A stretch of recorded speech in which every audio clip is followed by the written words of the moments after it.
যার একটাই ছেলে সজীব ওয়াজেদ জয়, একটাই মেয়ে সাইমা ওয়াজেদ পুতুল, পুতুলের জামাই নাই, সজীব ওয়াজেদ জয়ের বউ নাই। বড় একজন ক্ষমতাসীন মানুষ, আমি নাম বলবো না, বুঝে নেবেন। বিশাল একজন ক্ষমতাসীন মানুষ। মনে করেন ওনার একটা ছেলে একটা মেয়ে। কয়টা ছেলে কয়টা মেয়ে? একটা ছেলে একটা মেয়ে। বলতেছে হুজুর এক ছেলে এক মেয়ে। একটা ছেলে তার বউ বিয়ে করছে, এখন ওই বাচ্চাটা কান্না করতেছে যে আমার মাকে আইনা দাও। ছেলের বউ চলে গেছে, বাচ্চারা কান্না করতেছে আমার মাকে এনে দাও, ওই ক্ষমতাসীনের কাছে। আবার ওই ক্ষমতাসীন ব্যক্তিটার লোকটার আরেকটা মেয়ে আছে, মেয়েটার আবার জামাই চলে গেছে। বলতেছে ওই মেয়ের বাচ্চারা বলতেছে আমাকে, বাচ্চাগুলো বলতেছে আমার বাবাকে আইনা দাও। আমার কারাগারে এক ভাই প্রশ্নটা করছিল, কই হুজুর বলেন একটাই ছেলে একটাই মেয়ে, ছেলের চলে গেছে বউ, মেয়ের চলে গেছে জামাই, এখন ওই বাচ্চাগুলো, ছেলের বাচ্চারা কান্না করে মারে আইনা দাও, মেয়ের বাচ্চারা কান্না করে বাবাকে আইনা দাও। এখন এত ক্ষমতাসীন ব্যক্তি হওয়ার পরেও সে কাউকে এনে দিতে পারে না। আচ্ছা এখন সে কি ক্ষমতাসীন হওয়ার পরেও অনেক সুখে আছে, শান্তিতে আছে? জানেন এই লোকটাকে? আমাদের বাংলাদেশের বিগত প্রাইম মিনিস্টার শেখ হাসিনা। যার একটাই ছেলে সজীব ওয়াজেদ জয়, একটাই মেয়ে সাইমা ওয়াজেদ পুতুল, পুতুলের জামাই নাই, সজীব ওয়াজেদ জয়ের বউ নাই। এ ঘটনা ঘটছিল। ক্ষমতাসীন প্রধানমন্ত্রী, তার কাছে তার নাতনিরা কান্না করতো গিয়া, পুতুলের বাচ্চারা কান্না করতো যে আব্বারাই না দাও, সজীব ওয়াজেদ জয়ের বাচ্চারা কান্না করতো যে আম্মারাই না দাও। সে কাউকে মিলাইতে পারে নাই, অথচ বাংলাদেশের সবচাইতে বড় ক্ষমতাসীন। তাইলে আমরা যারা বড় কিছু হইয়া কোটিপতি হব স্বপ্ন দেখতেছি, বাড়ি গাড়ি টাকা পয়সা যশ খ্যাতি, এটা সেটা করব, বাচ্চাকে চাকরি করাবো, ছেলেটাকে বিদেশ পাঠাবো, এই করব সেই করব।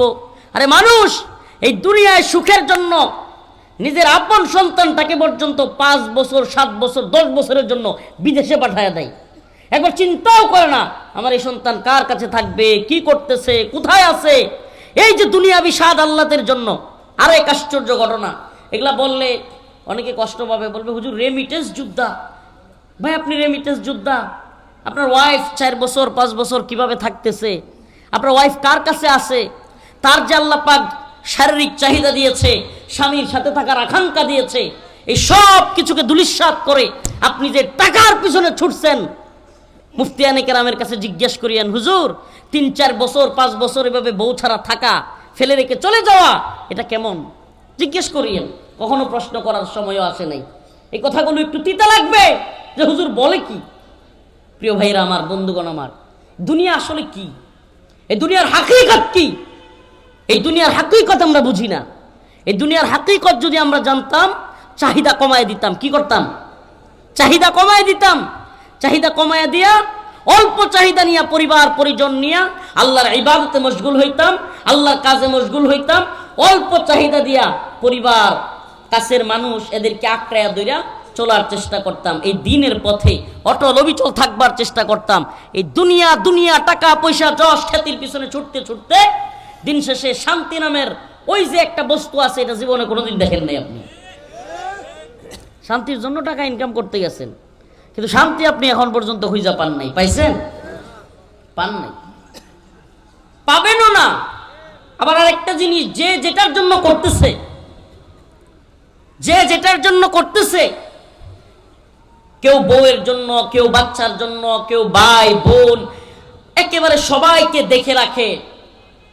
বুকে হাত দিয়ে বলতে পারবেন যে আপনার পরিবার সবাই আপনার প্রতি খুশি? পারবেন না বলতে, অসম্ভব। সবাইকে দেখে রাখা লোকগুলোর প্রতিও পরিবারের সবাই খুশি না। অমুকের এটা হয় না, তমুকের এটা হয় না। হুজুর একটু আনকমন ওয়াজ করতেছেন, করতেছি এই জন্য যে দিন শেষে তো আমরা চলেই যাব। দিন শেষে ফিরে যেতে হবে মহান রবের কাছে, আল্লাহ রব্বুল আলামিনের কাছে। এমন ভাবে ফিরে যেতে হবে যে একা একা আমার জবাব আমার বাবা দিবে না, আমার জবাব আমার সন্তান দিবে না, ভাই দিবে না, ভাইয়ের জবাব আমাকে দিতে হবে না। ওয়া কুল্লুহুম আতিহি ইয়াউমাল কিয়ামাতি ফারদা, এক এক করে আল্লাহর কাছে জবাব দিতে হবে।